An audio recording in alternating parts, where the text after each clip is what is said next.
Un instante, una foto.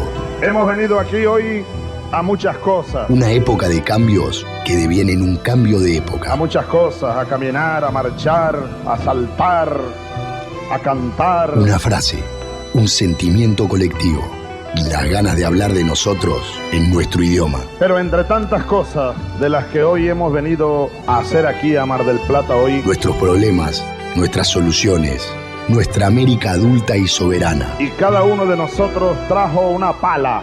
Un fantasma recorre Europa y el mundo entero. Una pala de enterrador.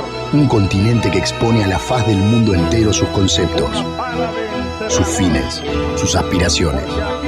Y una frase que lo resume todo. Porque aquí en Mar del Plata, gritada en el lugar indicado, está la tumba del Alca. En el momento exacto.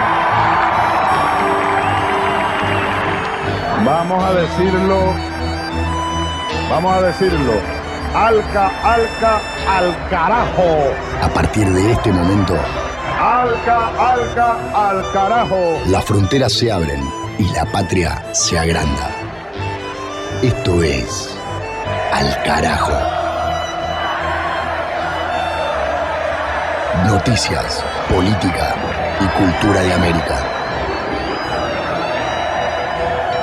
Esto es Al Carajo.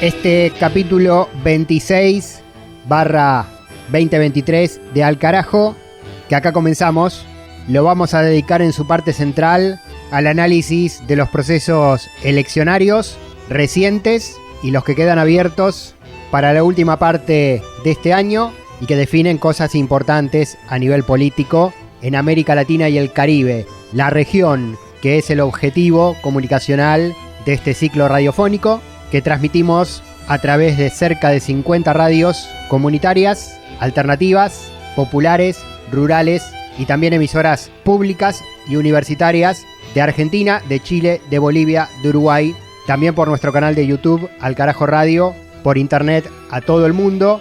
En ese sentido, vamos a compartir informe desde Quito de cara a la segunda vuelta de la elección general en Ecuador, donde se clasificaron la correísta Luisa González y el derechista millonario Daniel Noboa, balotaje en Ecuador el 15 de octubre, pero además de la elección de autoridades, traeremos informe sobre la histórica decisión del pueblo que junto con los candidatos en la primera vuelta plebiscitó en contra de la minería en Quito y en contra de la extracción del petróleo en el Parque Yasuní a nivel nacional, en un hecho histórico para el país sudamericano y para todo el continente y para todo el mundo también, y que tiene muchas aristas para analizar. La otra elección que hoy va a ser protagonista es la de Guatemala, el balotaje que dejó como ganador a Bernardo Arévalo del movimiento Semilla, centroizquierda, popular, anticorrupción, cercano a los movimientos sociales. Vamos a traer el análisis post-electoral y de cara a la constitución del nuevo gobierno directamente desde América Central, en las voces de las organizaciones sociales a través de nuestros medios comunitarios hermanos desde el territorio. Eso y más para esta emisión, además de la política y las noticias, la música y la cultura con Mavi Sosa, la historia con Juan Francisco Martínez Pería y todos los colores de la patria grande. Mi nombre, Pablo Daniel Ovín, en la conducción y producción periodística de este espacio, haciendo esta presentación e invitándoles a quedarse durante los próximos 60 minutos aproximadamente para esta veloz recorrida por todos los pueblos del continente. El primer paso es, como siempre, con noticias, títulos y desarrollo informativo desde todos los rincones del mapa geopolítico, social y cultural. Allá vamos. Del Atlántico a los Andes, del cerro a la cordillera. Al Carajo. Las noticias de América.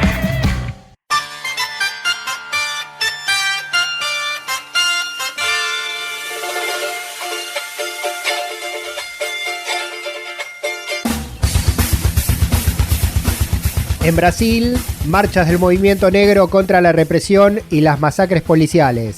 integrantes y activistas de la comunidad afro-brasileña se movilizaron en distintas ciudades del país en reclamo de justicia por las personas fallecidas en una serie de violentos operativos realizados por las fuerzas de seguridad.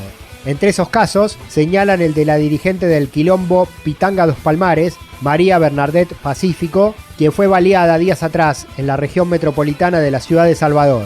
Según las organizaciones, las razias policiales dejaron ya más de 60 muertos en Bahía, San Pablo y Río de Janeiro, y las redadas en los barrios alcanzaron también a mujeres, niños, niñas y familias. Denuncian que estas acciones se produjeron con el pretexto de la supuesta lucha contra las drogas, pero que los uniformados violan todos los procedimientos y expresan en sus actos un racismo extremo y están violentando y asesinando a personas inocentes. Ante esto, el movimiento negro brasileño reclama al gobierno y al Tribunal Superior Federal que prohíba operaciones policiales reactivas y que se apruebe una ley que haga obligatoria y regule la utilización de cámaras en los uniformes de los agentes y un plan nacional de compensación a familiares y víctimas de la violencia estatal. Al carajo. En México, pueblos originarios reconocen a López Obrador por su acción para salvaguardar sitios sagrados. Autoridades tradicionales pertenecientes a las comunidades Wixárika, Nayerí, Odam y Mexicán agradecieron al presidente de la nación el decreto por el cual se reconocen, protegen y preservan lugares ancestrales de sus culturas en conjunto con las rutas de peregrinación de sus integrantes. La medida dispone que el Estado admite el derecho a utilizar sus tierras para realizar rituales y ceremonias tradicionales y dispondrá acciones para poner alto a las agresiones e invasiones externas contra las poblaciones. Ante esto, los voceros indígenas manifestaron que se trata de una decisión histórica y sin precedentes, ya que ningún otro gobierno lo había hecho en los 2 siglos de independencia mexicana del Reino Español. El decreto indica que las autoridades nacionales y distritales deberán promover acciones necesarias para proteger el patrimonio cultural y natural, y además se determina que estos territorios no serán objeto de nuevas concesiones o permisos relacionados con la minería, con las industrias que afecten el equilibrio ecológico y con la depredación de los recursos tanto por parte de empresas nacionales como extranjeras. Sin embargo, junto con la celebración por el histórico decreto de AMLO, los referentes comunitarios remarcaron que esto es solo un paso y reiteraron su pedido de una reforma constitucional en materia indígena que incluya el reconocimiento y los derechos de los pueblos preexistentes por sobre los intereses lucrativos y privados. Al carajo. En Colombia, asesinan a importante líder campesino en el departamento de Antioquia. La nueva víctima de la violencia armada en la región fue Marco Fidel Jiménez Borqués, secuestrado y posteriormente abandonado sin vida en la vía entre Sancho Quemado y Mina Nueva, en el municipio de Segovia, en la región noroeste del país. El comunero era integrante del Comité de Conciliación de la Junta de Acción Comunal de la Vereda La Poza, en el municipio de Cantagallo, Bolívar, y encabezaba reclamos en defensa de los territorios frente a las organizaciones paramilitares y delincuenciales que operan en la zona. Ante el hecho, la Defensoría del Pueblo colombiana emitió una alerta temprana que incluye al municipio de Segovia, donde ocurrió el crimen, y también para el municipio de Cantagallo, donde Borqués desarrollaba su militancia, reiterando las exigencias a las autoridades locales y nacionales de brindar protección para líderes, lideresas y defensores y defensoras de derechos humanos donde esté presente el escenario de riesgo. Por su parte, el Instituto de Estudios para el Desarrollo y la Paz, el INDEPAZ, denunció que este asesinato es el número 1524 de un dirigente social desde la firma del Acuerdo de Paz y el número 110 registrado en lo que va del 2023.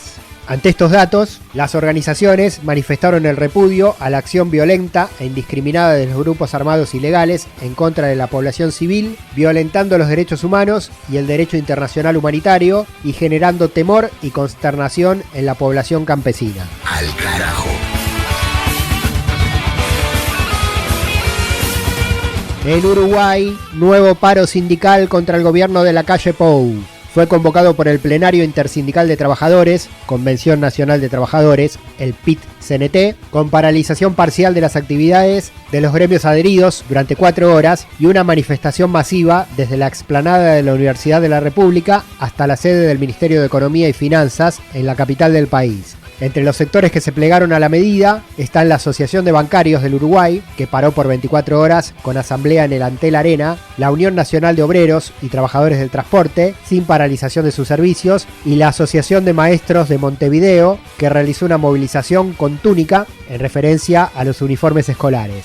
Además, se sumaron otros gremios de la actividad pública y también del sector privado. Según la consigna del PIT-CNT, la jornada fue en respaldo a todos los trabajadores y trabajadoras en conflicto por sus derechos laborales, contra la precarización, contra el modelo neoliberal y también contra el avance de las derechas a nivel local, nacional y regional. En el acto, en Montevideo, habló Marcelo Abdala, presidente de la Central Sindical Única del Uruguay. Una vez más, y todas las veces que sea necesario, la clase obrera organizada, el conjunto de los trabajadores, estamos en la calle planteando una perspectiva que es de lucha, pero que es de esperanza. Naturalmente, en momentos extremadamente complejos, en donde en cada momento se pone en tela de juicio la convivencia democrática, y cuando aparecen algunos personajes en Europa Occidental vinculados al fascismo, a la extrema derecha, o más cerca, Donald Trump, Bolsonaro o ahora Milei, como falsos profetas que tienden a intentar sintetizar las contradicciones, los problemas de las necesidades de nuestra sociedad, de cambios estructurales, la clase trabajadora organizada una vez más reafirma que la ruta en la cual habremos de avanzar es la ruta de la democracia profunda hasta sus últimas consecuencias, la democracia del trabajo de calidad, de la distribución de la riqueza, la democracia de una perspectiva de esperanza para las generaciones actuales y para las generaciones venideras que se acercan a los debates públicos, a las luchas y a las discusiones de proyectos. De norte a sur, de este a oeste. Al carajo. Un viaje por el continente. Guajira para el recuerdo. La bestialidad imperialista. Bestialidad que no tiene una frontera determinada ni pertenece a un país determinado. Bestias fueron las hordas hitleristas, como bestias son los norteamericanos hoy, como bestias son los paracaidistas belgas, como bestias fueron los imperialistas franceses en Argelia. Porque es la naturaleza del imperialismo la que bestializa a los hombres, la que la convierte en fieras sedientas de sangre que están dispuestas a degollar, a asesinar, a destruir hasta la última imagen de un revolucionario, de un partidario de un régimen que haya caído bajo su bota o que luche por su libertad. Y la estatua que recuerda a Lumumba, hoy destruida pero mañana reconstruida, nos recuerda también en la historia trágica de ese mártir de la revolución del mundo, que no se puede confiar en el imperialismo, pero ni tantito, nada.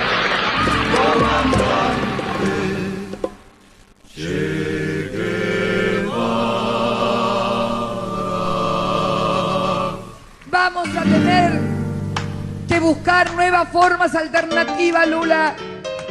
Vos tenés que ser el embajador para que Argentina integre el BRIC y ya no sea más BRICS, sino BRICSA. Ese es nuestro lugar. Un poco de historia ahora en Al Carajo. Primero, la pieza artística con el Che Guevara en las Naciones Unidas y su discurso eterno contra el imperialismo. Y después, Cristina Fernández de Kirchner en el 2015, durante su segunda presidencia, pidiéndole a Lula que se ponga al hombro la tarea de lograr que Argentina ingrese al BRICS.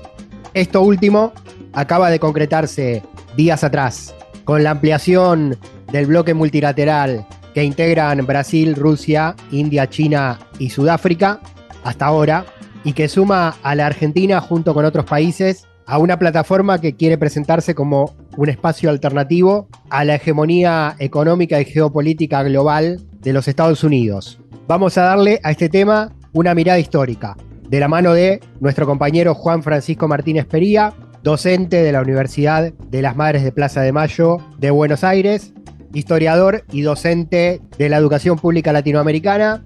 ¿Cómo estás, Juan? Bienvenido una vez más a este espacio en Al Carajo. Hola Pablo, un saludo para vos y para toda la audiencia, una alegría estar nuevamente en el programa. ¿Qué decís de este hecho histórico, sin dudas, ¿no? Que es la ampliación de los BRICS frente a la hegemonía norteamericana y al panorama mundial actual. Sí, la verdad que es una buena noticia entre tantas noticias difíciles, la ampliación de los BRICS, ¿no? Con la inclusión de la Argentina, Arabia Saudita, Irán, Emiratos Árabes, Egipto y Etiopía en esta cumbre que se acaba de realizar en Sudáfrica. Realmente es una gran alegría y nos muestra un avance de la multipolaridad en el contexto global. No, venimos de épocas complejas, sobre todo, como imagino toda la audiencia sabe, de la época de los 90, donde con la caída de la Unión Soviética hubo una enorme y amplia hegemonía de Estados Unidos y su alianza con la Unión Europea. Y bueno, ya desde comienzo del siglo XXI, a partir de la guerra de Irak, de Afganistán, y a partir del giro progresista en América Latina, empezó a haber cierta fisura, ¿no? Y sobre todo, no solamente con lo que ocurrió en América Latina, también con el ascenso de China, el ascenso galopante de China como una gran potencia global, con un rol muy, muy importante en términos, sobre todo económicos, en todo el mundo, sobre todo en África, crecientemente en América Latina, pero también en Europa, y por supuesto el importantísimo rol de Putin, ¿no?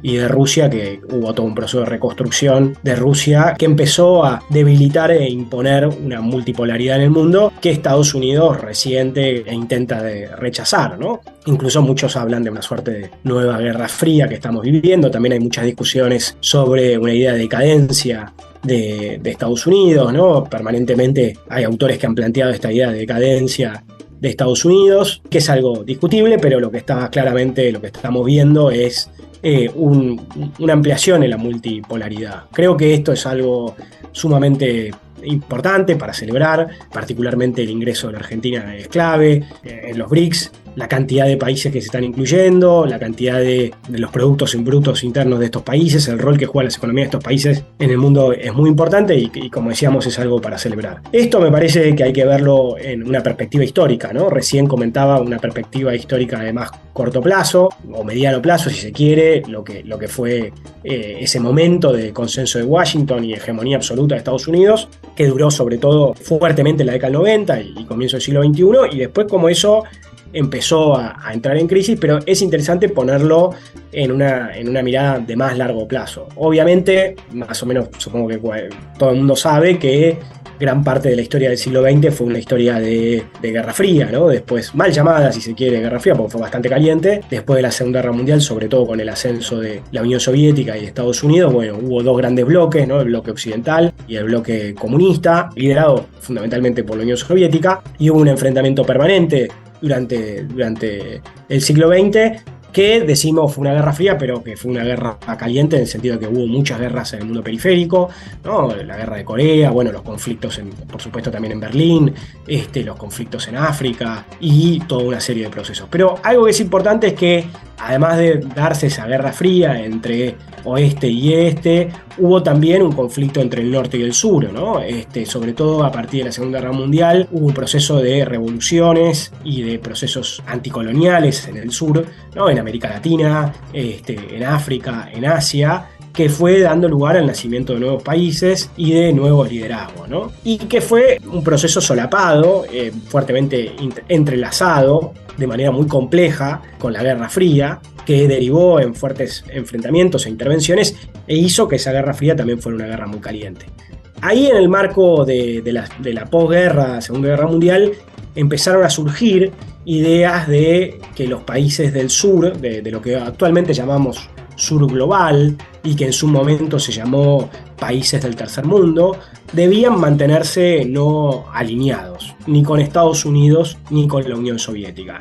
Esto tiene un temprano origen ya en la inmediata posguerra. En el caso de América Latina, quien con mayor claridad planteó esto fue Juan Domingo Perón, quien lo planteó en 1947, ¿no? Donde él planteó que, bueno, que en definitiva había dos grandes potencias y dos grandes bloques que se enfrentaban y que América Latina no tenía que embanderarse con ninguno de los dos y que tenía que mantenerse autónoma, ¿no? Además reivindicando una fuerte política de paz, ¿no? de desmilitarización, sobre todo recordemos, ¿no? que Estados Unidos tiene la bomba nuclear, después la va a tener también la Unión Soviética y después otros pocos países del mundo. Y podemos decir que Perón fue uno de los pioneros en esta idea de lo que él llamó tercera posición y después se llamó no alineados, ¿no? Perón plantea esto en 1947. Hay algo que es importante, que Perón lo plantea. Él hablaba de dos imperialismos, ¿no? Un imperialismo soviético y un imperialismo norteamericano, pero en realidad esa política verdaderamente se oponía al imperialismo norteamericano, en definitiva, y también al imperialismo británico, pero sobre todo al imperialismo norteamericano. Además, recordemos que ahí Estados Unidos empieza a tener lo que han llamado esta relación especial, ¿no? de alianza estratégica entre Inglaterra y Estados Unidos. Entonces, en gran medida, aunque tal vez no necesariamente fue el primero, sí fue el primer gran líder que plantea esta política de no alineación, y además Perón va a llevar adelante un intento de acercamiento entre los países latinoamericanos, ¿no? Perón fue un gran seguidor de las ideas de Simón Bolívar, de San Martín, de unidad latinoamericana. Perón va a intentar hacer lo que llamó el ABC, un acuerdo entre Argentina, Brasil y Chile, que, bueno, finalmente no se va a concretar, pero Perón va a jugar un rol clave en este proceso. Y creo que después otro momento clave va a ser un momento absolutamente fundamental, es la conferencia de Bandung, ¿no? Ya a partir de la década del 50, nosotros tenemos procesos de descolonización en África, sobre todo al principio del norte de África, y a fines del 50 y comienzos del 60 tenemos procesos de descolonización en África subsahariana, y también en la década del 40, sobre todo a partir del 47 en adelante, tenemos procesos de descolonización en Asia, ¿no? Y también, obviamente, la más importante de esas va a ser la independencia de la India en 1947, pero también con la ruptura de la India. Y también tenemos, por supuesto, la Revolución China de 1949. O sea que, después de la Segunda Guerra Mundial, a pesar de que surgen dos grandes bloques, lo que va a ir surgiendo a partir de un proceso conflictivo y un proceso también de revolución, no meramente. Muchas veces esto de la descolonización, Pablo, se presenta como los imperios dieron la libertad. No, esto no fue así. Fue un proceso conflictivo, un proceso de lucha, en algunos casos de lucha decididamente violenta y en otros casos más pacífica, con los métodos de Gandhi. Gandhi, por ejemplo, tuvo una gran influencia, pero sea como sea, a partir de fines de la década del 40, a comienzo de la década del 50 en adelante, empiezan a haber nuevos países independientes, sobre todo en Asia y en África, y esos países se van a reunir en la ciudad de Bandung, en Indonesia, convocados puntualmente por el presidente de Indonesia en ese momento, que era Sukarno, y sobre todo también con la participación de figuras muy importantes como Nasser, ¿no? que era el líder de la revolución y la independencia de Egipto, el coronel Nasser, y también la figura de Nehru, ¿no? quien va a quedar después como el líder de la independencia de India, ¿no? Y ahí, claramente en esa conferencia de Bandung, también con la participación de otros países africanos y asiáticos, más de 30 países van a participar, formalmente aparece de alguna manera esta emergencia de un nuevo tercer mundo, ¿no? Y plantean, sobre todo esa conferencia es una conferencia afroasiática, no participan países latinoamericanos, pero ahí claramente van a plantear justamente este proyecto de no alineados, ni con el oeste ni con el este. En realidad es bastante complejo, algunos tienen mayor simpatía, yo diría la mayoría tienen más simpatía por la Unión Soviética, algunos que participan de Bandung tienen cercanía con Estados Unidos, pero estratégicamente van a plantear esta idea de no alienación y de integración entre países del sur, ¿no? A esto después hay que sumarle un país muy importante en África, que va a ser Ghana, que va a lograr la independencia en 1957, en marzo de 1957, con el liderazgo de Kwame Nkrumah, que va a tener una figura que ya hemos comentado muchas veces acá, que va a ser George Padmore como gran asesor, y George Padmore, que era un intelectual de Trinidad y Tobago, también va a ser uno de los grandes teóricos de la idea de no estar alineados ni con la Unión Soviética ni con Estados Unidos. Este momento inicial de Bandung se va a ir ampliando y va a haber una conferencia en Belgrado en 1961 que va a dar nacimiento al movimiento de no alineados, ¿no? Ahí ya con la participación más directa también del mariscal Tito, que era el líder de la ex Yugoslavia, ¿no? Un país que ya lamentablemente no existe más. Y de ahí en más, bueno, se dan toda una serie de conferencias, el movimiento de no alineados va a ir teniendo cada vez más fuerza. A esto hay que sumarle también el importantísimo rol de Cuba. Cuba, a partir de la Revolución Cubana, también va a participar de las luchas del tercer mundo, y también en Cuba se va a dar en 1966 una conferencia que va a fundar en La Habana lo que se conoció como la Tricontinental. Y sin entrar en todo un detalle cronológico que llevaría mucho tiempo, lo importante es que sobre todo durante la década del 50 y 60, y yo diría fundamentalmente hasta la década del 70, hubo un gran desarrollo de las relaciones sur-sur, con muchas dificultades, pero una gran conciencia de que era necesario que los países del sur se unieran, ¿no? Que los países de África, de Asia, de América Latina se unieran, entendiendo que tenían una historia similar de ser pueblos colonizados, pueblos racializados, pueblos que habían luchado por su independencia y que eran pueblos que estaban sujetos también al neocolonialismo, ¿no? Muchos de estos países fueron teniendo, más allá de esta posición no alineada, relaciones mucho más cercanas con la Unión Soviética, ¿no? El caso de Cuba es obviamente emblemático, pero también el caso de Ghana, que empezó como un país claramente no alineado y cada vez se acercó más a la Unión Soviética, pero siguieron todos más o menos también, o la mayoría, muchos, planteando un camino propio, ¿no? Me parece que esto fue muy importante. Y esto lamentablemente se fue perdiendo, ¿no? Este proyecto de alguna manera fue derrotado en la década del 80 y sobre todo en la década del 90 con la caída de la Unión Soviética. Uno puede discutir muchas cosas, si quiere, sobre la Unión Soviética, pero hay algo que uno me parece que no le puede negar, que es que servía como en gran medida un muro de contención, ¿no? Para lo peor del imperialismo europeo y norteamericano, para permitir de alguna manera que estos procesos revolucionarios avanzaran y se constituyeran.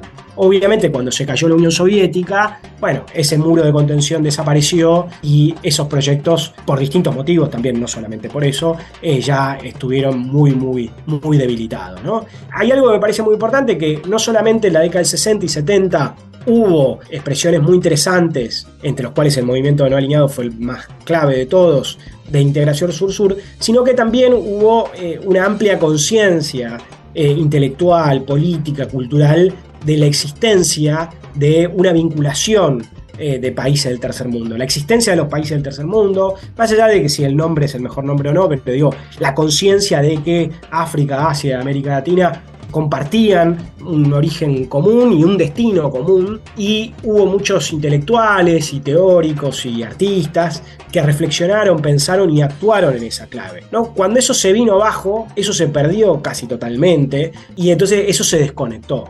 Entonces creo yo que este nuevo momento es un momento auspicioso, ¿no? Es un momento que no es exactamente igual, está lejos de ser, me parece, igual al mejor momento de los 60 y 70. Pensemos, por ejemplo, la revista Tricontinental, que es una revista que editaba Cuba, ¿no? Que tiene unos pósters muy lindos. Había uno que hablaba de hacer la revolución en el tercer mundo, ¿no? Y tenía una figura revolucionaria de Asia, de América Latina y de África. Pensemos también el rol del Che Guevara luchando en el Congo, pensemos también el rol de Cuba luchando en Angola, ¿no? Luchando en Etiopía. Bueno, esos fueron los momentos más luminosos. Eso, como decía, se perdió en los 90, pero bueno, es algo para ver con mucha atención y yo diría de manera promisoria la existencia de los BRICS, porque además los BRICS en un punto, si uno quiere, han avanzado en una institucionalidad mayor de la que han tenido proyectos previos, ¿no? Pensemos en el banco que se está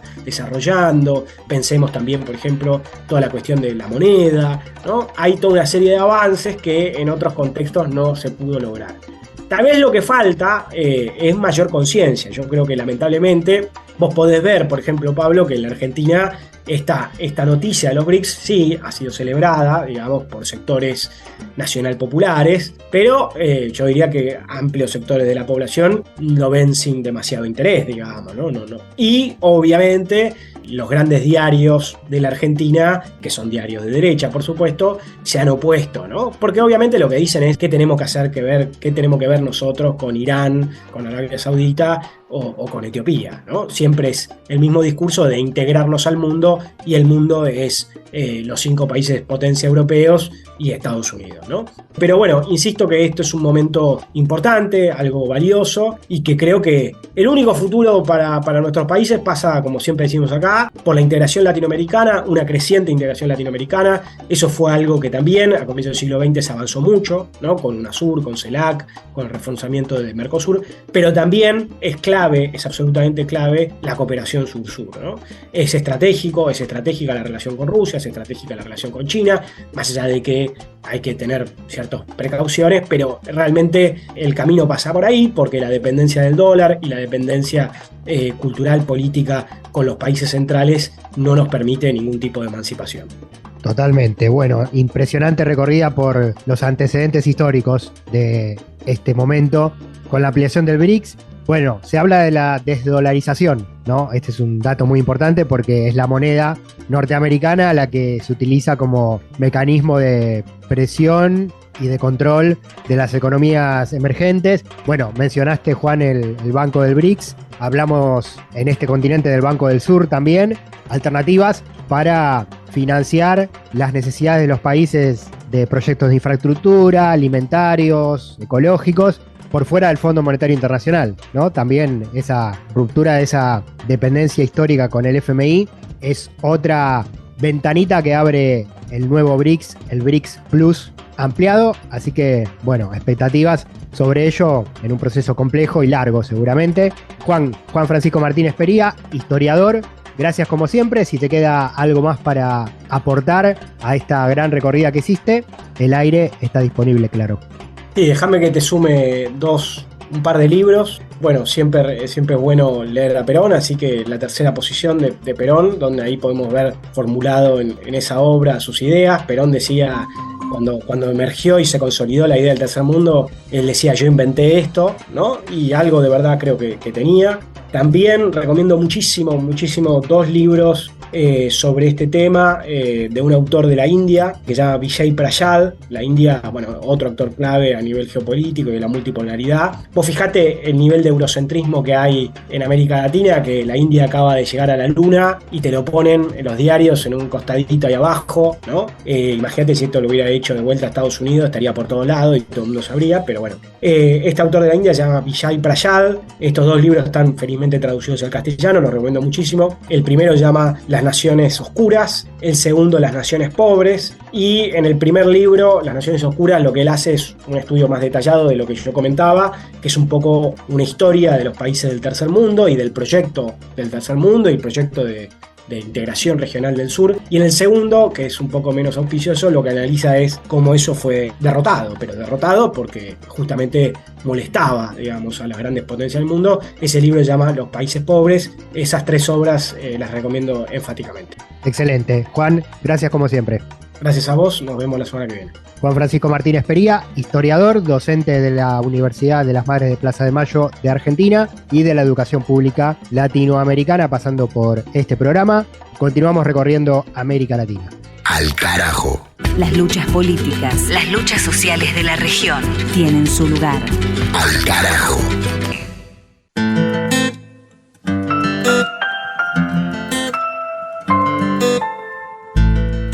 Seguimos en Al Carajo, capítulo 26 del 2023, temporada 14, en desarrollo, y vamos ahora con más información y análisis del mapa político de la región con las recientes elecciones y lo que viene para adelante en el continente.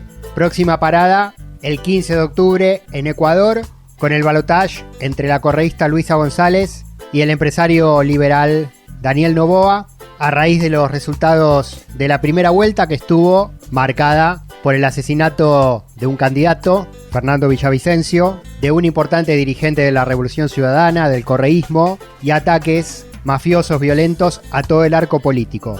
El análisis de la primera vuelta y la proyección a la segunda vuelta que va a definir al nuevo presidente o presidenta de Ecuador lo traemos, como es regla en este programa, directamente desde el territorio, a través de nuestros compañeros de Radio El Fayal de Quito, de la provincia ecuatoriana de Pichincha, con el reporte del periodista de esta emisora, Alexander Reyes. Saludos cordiales al reporte desde Ecuador. Les contamos que la tendencia se marcó desde los primeros minutos del escrutinio. Luisa González de Revolución Ciudadana con un poco más del 33% y Daniel Noboa de Acción Democrática Nacional, que alcanzó un porcentaje por encima del 24% del respaldo electoral, son los candidatos presidenciales que pasan a la segunda vuelta programada para el próximo 15 de octubre de 2023.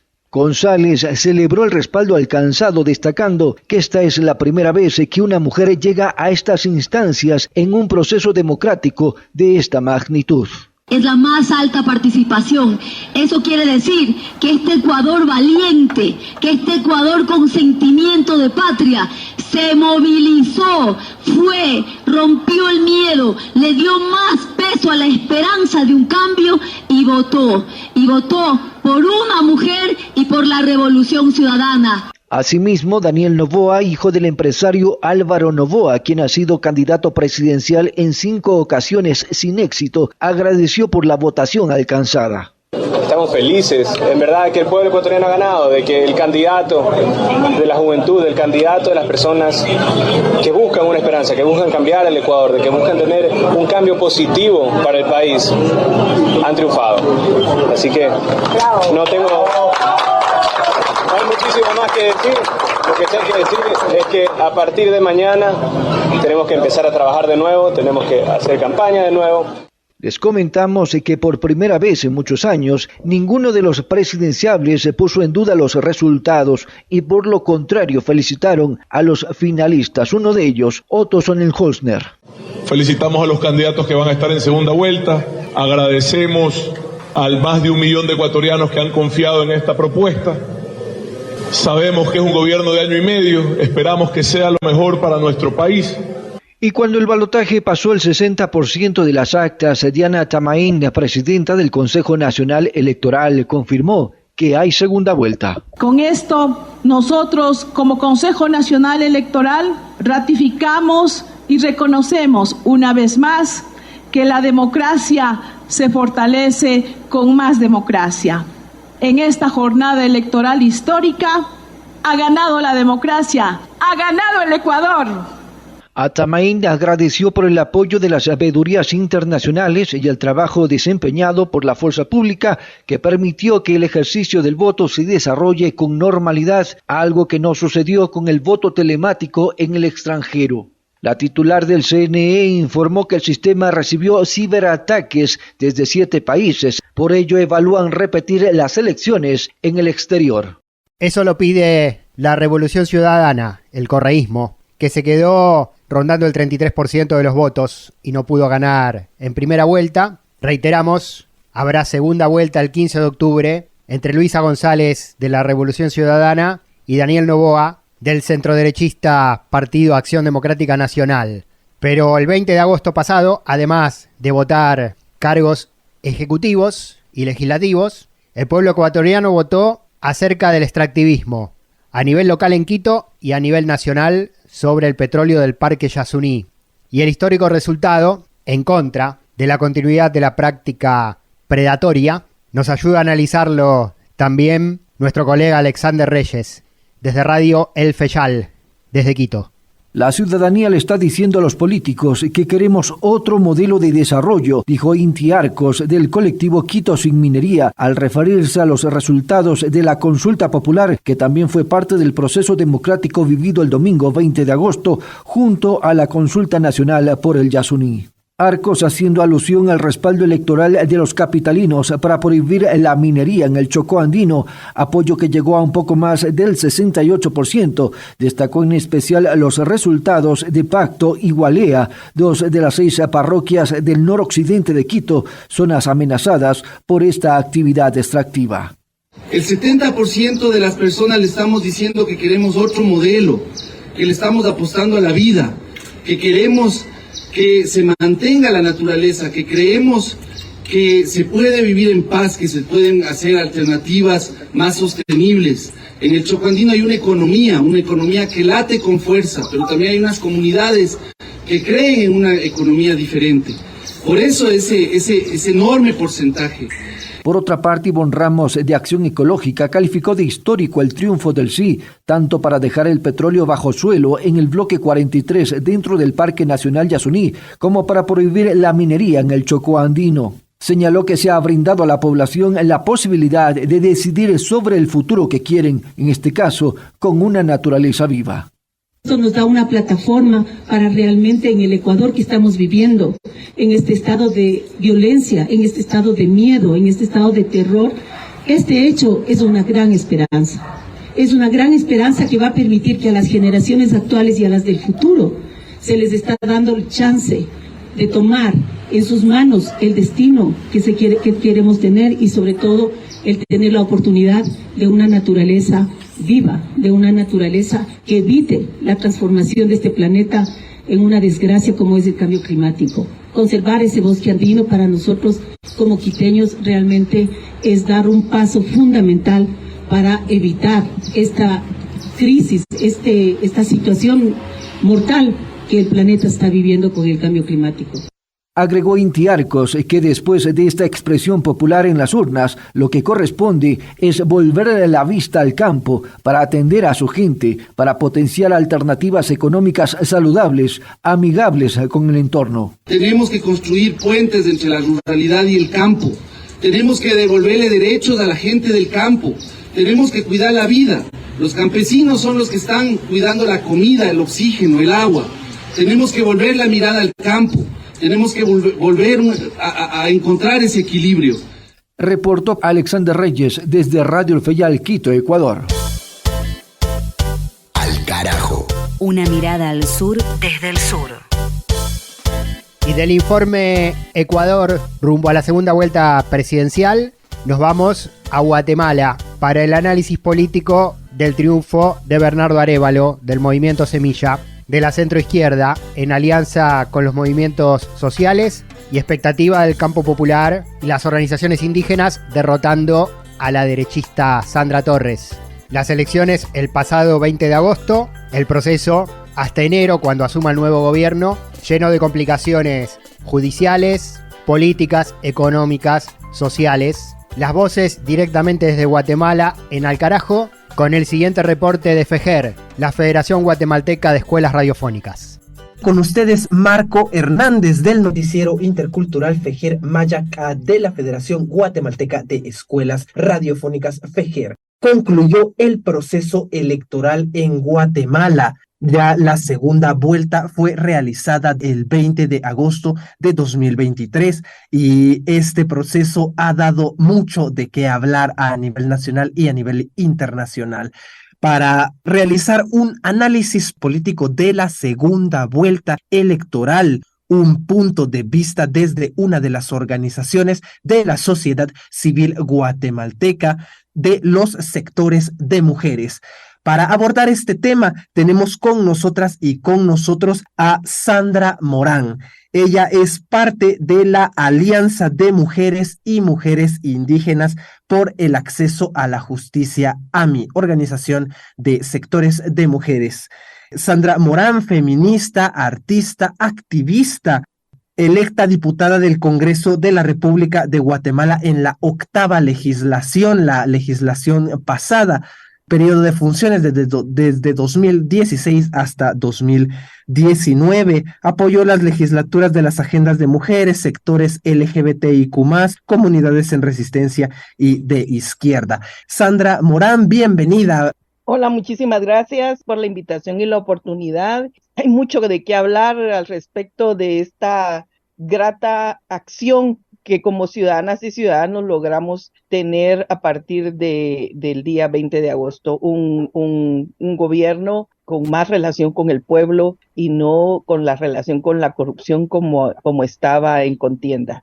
Quisiéramos saber, Sandra, en esta segunda vuelta que se realizó, según las bases de la AMI, ¿registraron incidentes en los distintos territorios? ¿Sus distintos integrantes registraron incidentes? Bueno, lo que se conoció y se estuvo monitoreando fue el hecho de la compra de votos, ¿verdad? Es decir, se descubrieron, digamos, acciones como participación de personas en los lugares de votación, ofreciendo o anotando o corroborando que la gente cumpliera con su palabra. Incluso hoy, por ejemplo, a mí me llegó de Huehuetenango un boleto que le dieron en una municipalidad donde hoy están pagando con maíz y frijol, ¿verdad? Por el voto.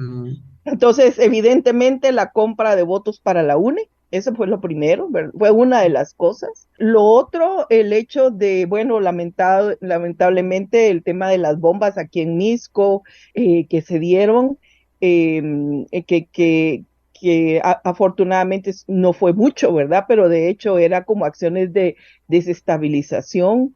Luego el tema, bueno, el gran marco que es el contexto de las amenazas, ¿verdad? Las amenazas del Ministerio Público, incluyendo amenazas a las juntas electorales, amenazas a los digitadores, es decir, la UNE haciendo una acción pidiendo un amparo para que las elecciones se dieran de manera transparente, es decir, poniendo sobre la mesa y siguiendo su narrativa del tema del fraude, ¿verdad? De hecho, hoy que se hizo la reunión con los fiscales, pues el fiscal de la UNE empezó de nuevo con esa narrativa, pero no tenían impugnaciones. Bueno, el tema de las impugnaciones masivas que se dijo que iba a hacerse, me parece que el contexto de las elecciones han sido un contexto muy difícil fuera de la política clientelar que afortunadamente con estas elecciones se está rompiendo y se está saliendo. Es decir, yo no comparto el hecho de que hayan personas que hayan dicho que iban a votar por la UNE, pero realmente votaron por Semilla, rompe esa acción de la compra del voto, ¿verdad? Rompe esa acción de la política clientelar y creo que y espero que con este punto de partida las próximas elecciones sean distintas, porque estas elecciones de Semilla, con la forma en que Semilla hizo también campaña, fue una campaña sin mayores vallas, sin mayores presencias en las calles y rompe el hecho de que te tienen que reconocer. Es decir, hay varias cosas que nos estamos dando cuenta y que es importante. Son distintos tipos, pues, de incidentes reportados, incidentes meramente electorales, compra de votos, voluntades, incidentes contra la integridad de las personas, como lo fue las bombas, incidentes contra la integridad de los trabajadores electorales, las amenazas del Ministerio Público y, pues, impugnaciones masivas, delitos electorales, pues cuestiones electorales. Muy interesante, Sandra. Ante estos pues incidentes, ante estas problemáticas, ¿qué acciones tomará la AMI? Bueno, nosotras ya hicimos una conferencia de prensa, uno saludando los resultados, ¿verdad?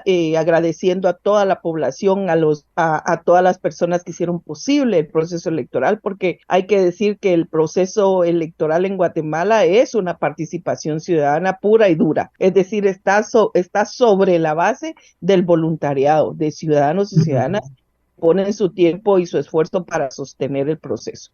Entonces, por otro lado, nosotras seguimos preocupadas por el hecho de las acciones del Ministerio Público, la criminalización y judicialización de Semilla, del partido y en contra del Tribunal Supremo Electoral. También nos manifestamos de manera solidaria con las magistradas y el magistrado, ¿verdad?, que recibieron amenazas en su teléfono y que me parece que el Tribunal Supremo Electoral, a pesar de las críticas en estos últimos meses, pues logró generar una acción importante y por eso nos solidarizamos con ellos. Y la última es que creemos que el gobierno o el binomio presidencial ahora que está definiendo su gabinete, ahora que está definirá con más detalle su programa de gobierno, debe tomar en cuenta también a las mujeres indígenas, a las mujeres de los pueblos, debe tomar en cuenta también las propuestas y establecer ese diálogo que muchas veces dijeron, estamos abiertos al diálogo, estamos abiertos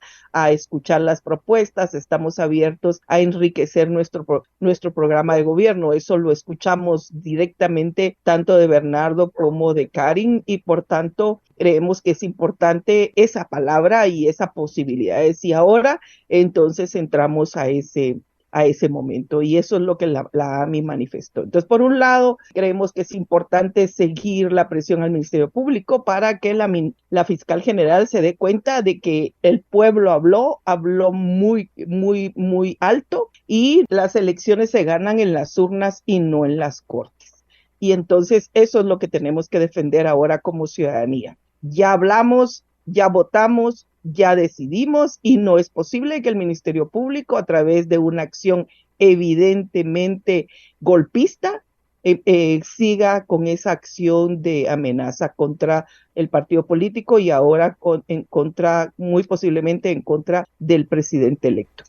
Ha sido un placer poder charlar sobre este acontecimiento de suma importancia para Guatemala. En este 2023, las y los guatemaltecos han elegido ya a sus autoridades de gobierno para el periodo 2024-2028. Agradecemos a Sandra Morán por este análisis y por su participación aquí con nosotras y con nosotros desde la Federación Guatemalteca de Escuelas Radiofónicas FEGER, desde las distintas radios. En esta ocasión estuvo con ustedes Marco Hernández del Noticiero Intercultural Mayacá, desde cabina Juan Pablo Montenegro, desde la dirección el licenciado Walter Cook.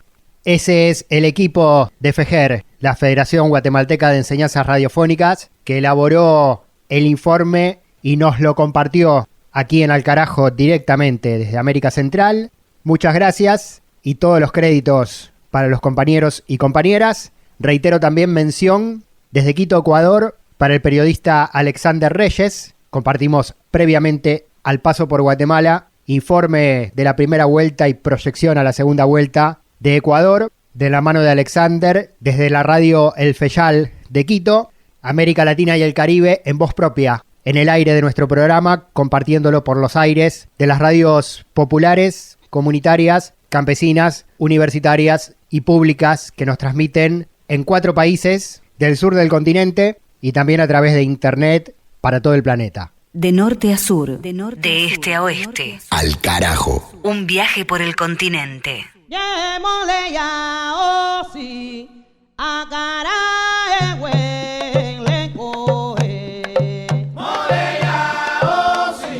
Nos queda ahora un paso por la literatura.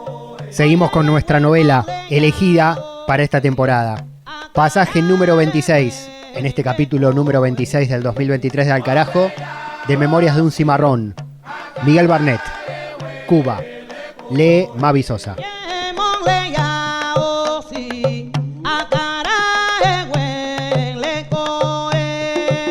Aquí hubo mayorales hasta hace poco, con la diferencia de que no golpeaban como en la esclavitud, aunque eran de la misma cepa, hombres agrios y bocones.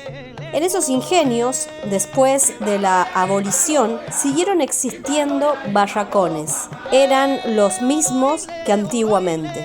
Muchos estaban nuevos, porque eran de mampostería. Otros, con la lluvia y los temporales, se habían caído. En Purio, el barracón estaba fuerte y como acabado de estrenar. A mí me dijeron que fuera a vivir allí.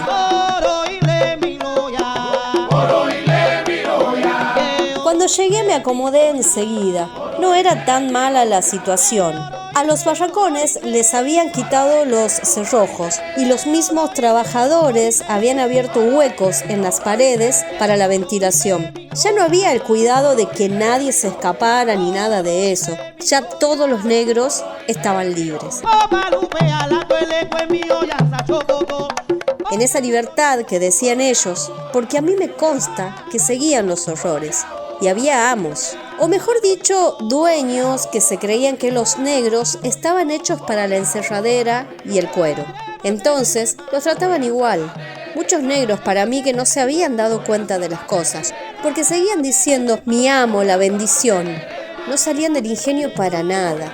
Yo era distinto en el sentido de que no me gustaba ni tratar a los blanquitos. Ellos se creían que eran los dueños de la humanidad. En Purio, yo vivía casi siempre solo. Podía de Pascuas a San Juan tener mi concubina. Pero las mujeres han sido siempre muy interesadas. y en aquellos años no había cristiano que pudiera mantener a una negra. Aunque yo digo que lo más grande que hay son las mujeres. A mí nunca me faltó una negra que me dijera, quiero vivir contigo. Aquí se queda la clara, la entrañable transparencia de tu querida presencia, comandante Che Guevara.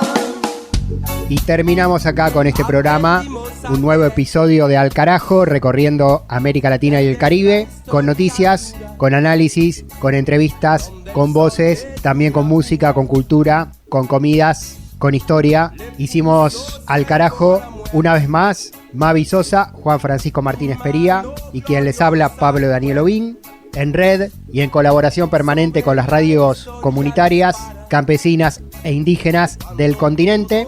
Toda esta producción que ustedes acaban de escuchar la realizamos desde la histórica radio de las Madres de Plaza de Mayo de Buenos Aires, Argentina, y la distribuimos en el aire de medio centenar de emisoras de toda Argentina, de Chile, de Bolivia, de Uruguay. Y por YouTube, obviamente, sin fronteras de alcances, a todo el globo terráqueo. Final para la emisión número 26 de esta temporada número 14. Nos reencontramos en la próxima con más América Latina, con más Caribe, con más patria grande, con más historia, con más cultura, con más política, con más gritos de reacción y rebelión. Así nomás. Hasta la próxima.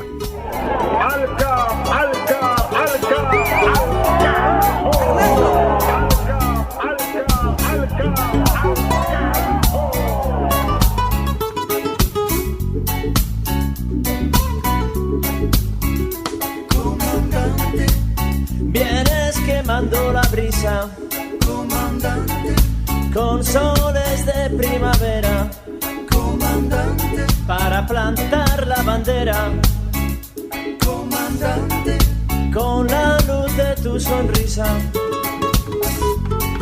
tu amor revolucionario te conduce a nueva empresa,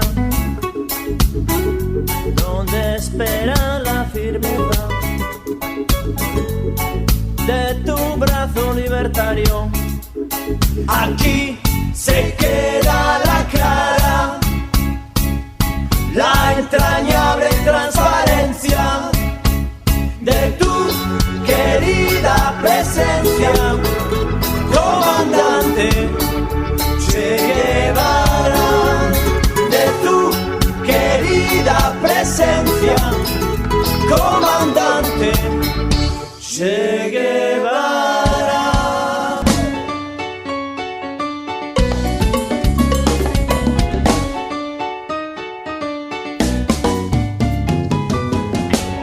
Alca, Alca, Alca.